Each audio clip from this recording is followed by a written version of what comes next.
Hello, and welcome to another episode of the Confident Coaching Podcast. I'm Jillian, and today we are going to talk about what can reduce or even stop those client freakouts over slow progress. And this is something that has come up at least once with every coach I've mentored because it's incredibly common. Our clients set an expectation for how quick progress is supposed to be. Sometimes they set an expectation for what progress is supposed to look like, and that's not communicated, or it is communicated, but we as a coach have our own bias and our own expectation. And I wanted to give you some insight into why clients are actually freaking out and a better way to respond to it. Because often we try to convince them out of it, right? Like, no, look at all these ways you've progressed. Like, look at this. And that doesn't necessarily help. It may placate them in the short term, but I want to talk about what actually helps and what's actually going on. Because clients freak out about progress, not really because of the actual progress itself. It's the emotions and the belief that they have attached to it and what they're making that mean about themselves, right? When a client comes into a coaching process, they have this expectation of like, this is what's supposed to happen. And if it doesn't, they often are like, there's something wrong with me, or there's something wrong with like the coaching process. Like there's something wrong, right? But what we often do as coaches is instead of responding to what's underneath, which is those emotions and those beliefs, we often try to adjust something to like speed progress up, or we have these like come to Jesus conversations with like, you're not being consistent. You need to be more consistent. This is how you can do that. And it doesn't actually get to the root of the problem. And one of the things that I'm sure has happened to you before is you've probably set expectations with a coaching client and they feel pretty reasonable. And you've still, that client has still come to you and they've been like, yeah, I know this is taking a while, but it's going too slow. And this is one of the reasons why I talk so much about understanding your clients' deeper goals and their deeper reasons for wanting to make changes, because then you can start from the very beginning of coaching with, yes, maybe they are tracking body metrics, but you can pair that with some meaningful metrics. And when I say meaningful metrics, those are metrics that are based on what does your client actually want to be able to do in their lives. For example, meals out. Do they want to be going out for meals and not overeating? Like make that a metric that you actually are tracking with your client.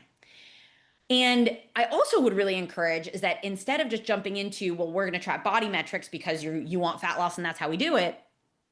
I also highly encourage you to discuss with your clients ahead of time. So before this even comes up, like at the beginning of coaching, discuss with them what the scale or other physical progress metrics mean to them and talk about how they've used them in the past and how they'd like to use them now. And this can be really powerful conversation to have with your coaching client because they may have always used the scale as a metric of success, but they may have never explored why they're using it.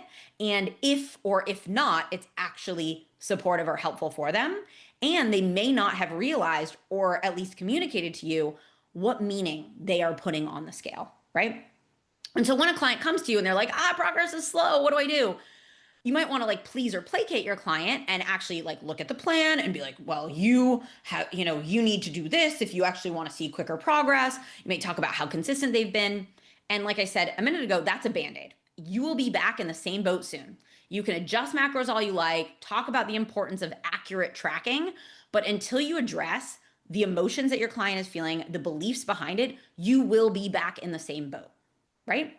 And so this is why we need to be talking about the fear or the worry or the sadness or the whatever the meaning is below the progress is going slow, right?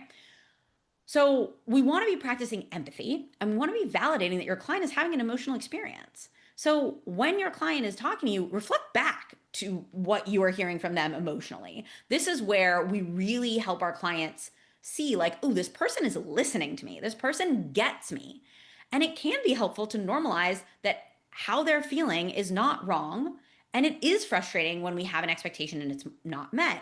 But This is where and why understanding the emotion is so helpful is because understanding that emotion and being able to identify it helps us understand what is actually important to the client. And it keeps us from jumping straight into fixer mode, which jumping into fixer mode is a very typical coaching approach, but it's one that I recommend that coaches stay away from because we want to shift from trying to fix to addressing what's underneath. So you could think about this as like getting to the root cause, right? So, what is your client's preoccupation with slow progress actually about? Is it that they really just they have a weird perspective, like they're not able to zoom out, for example, or are they actually stuck in a pattern that they've repeated in the past?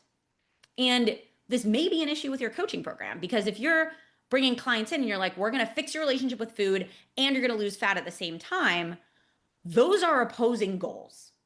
And so when a coaching program promises this, it is likely that your client is going to see slow progress because it's only like how do I explain this?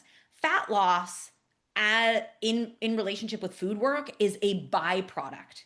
But we cannot intentionally aim to lose fat and specifically work on relationship with food at the same time. If you have done this with a client, you've gotten lucky, right? But when we look at the evidence behind supporting positive relationship with food and behind what it actually takes to support fat loss, those are diametrically opposing goals. I don't know if I used diametrically correctly there, but I hope I did. And so it is important to address the importance of physical progress for your client. So when you're working on relationship with food, we want to address the importance that they place on physical changes, right? We want to talk about that. We want to understand why is it so important? How has that held them back from a positive relationship with food in the past? However, let's say your client is, I want to work on my relationship with food and I want to lose weight. And we're asking them to put in their scale weight every month because that's what our client, quote unquote, wants. You're likely to find that that client does get frustrated because if your focus is on relationship with food, it's likely that in many cases, their body weight is either going to move slowly, not going to move at all, or even potentially slightly move up, right? And this is why selling clients what they want and giving them what they need often backfires because it creates this friction where you've told them we're going to do all of these things, but it's actually not functional to do them together, right? And that doesn't mean that you have to tell your client, like, hey, don't think about fat loss because we have to work on relationship with food.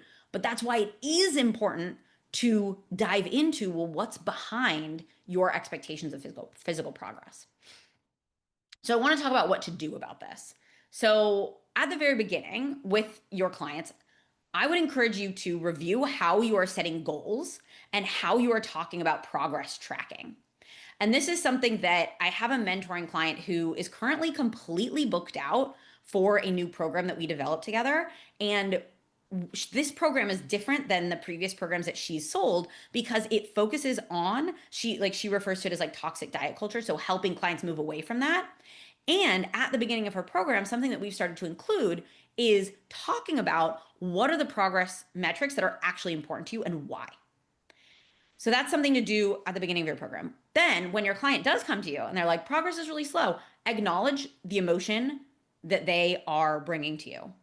Explore what the beliefs and expectations are. Identify what is actually going on. So how are they measuring their progress? What are they saying about themselves? What is that progress? What are they taking it to mean about themselves?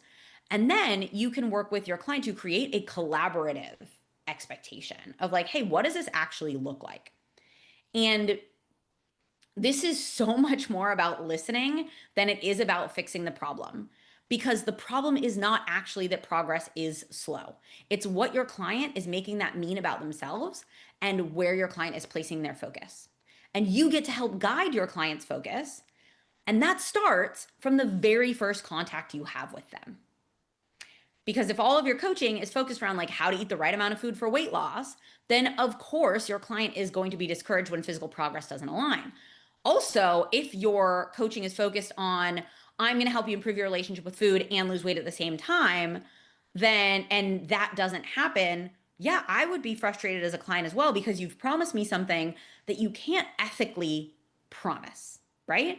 It may be a byproduct that your client will work on relationship with food and lose weight. But when we promise that as a result, we're actually misleading clients.